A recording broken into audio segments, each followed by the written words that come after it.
एक किसान था, मगन। उसका एक बहुत ही सुंदर पुत्र था, एक बहुत ही बुद्धिमान और एक प्रतिभाशाली लड़का।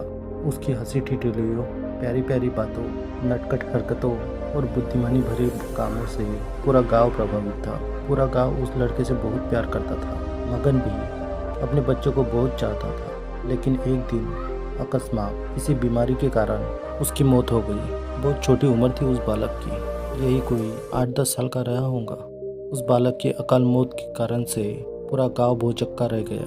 पूरे गांव में सन्नाटा छा गया, मानो पूरे गांव ने काम करना बंद कर दिया था। पूरा गांव उस बालक को अंतिम विदा देने को इकट्ठा हुआ। सारा गांव बहुत उदास था। मगन ने उसके पुत्र के शव को देखा। वह बहुत देर तक देखता रहा, लेकिन उसकी आंखों में एक आंसू भी नहीं आए, बल्कि वह हंसने लगा।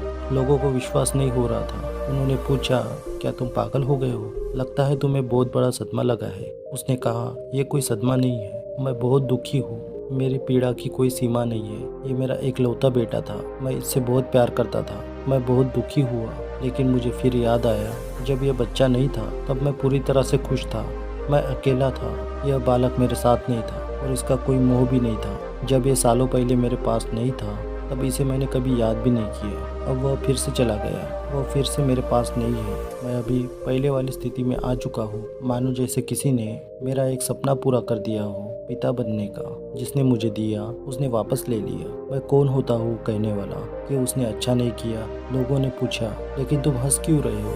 मगन ने कहा, मैं आभार प्रकट कर रहा हूँ। मैं आभार प्रकट कर रहा हूँ उसका जिसने मुझे वे दिया। मैं आभार प्रकट कर रहा हूँ उस बालक का जो मेरे साथ इतने बरसों तक रहा, मुझे इतना हंसाया, मुझे इतनी खुशी दी। हम दोनों ने वर्षों तक एक दूसरे के उपस्थिति का आनंद लिया। उसने इतने वर्षों तक मेरा समय मेरे साथ बिताया। जितनी भी मुझे खुशी दी, मुझे पिता बनने का सौभाग्य दिया, इन सब चीज़ों के लिए मैं उसका आभारी हूँ और इसके लिए मैं उसका आभार व्यक्त कर रहा हूँ। जब हम दोनों साथ थे तब हम बहुत खुश थे। अब वो जा रहा है तो मैं उसे अपने दुखी मन से विदा कैसे दूँ? बस इसीलिए मैं हंस रहा हूँ। जहाँ से भी आपको कई खुशी का स्रोत मिले, खुशी के कुछ पल मिले, उसके लिए आभार महसूस करें, लेकिन ये उम्मीद ना करें कि कल वो खुशी का पल उपलब्ध होगा या उपलब्ध होना चाहिए, अन्यथा आप संघर्ष में पड़ जाएंगे। वर्तमान में जो भी खुशी के पल है उन्हें पूर्णता के साथ जिए। क्या पता कल वो रहे ना रहे।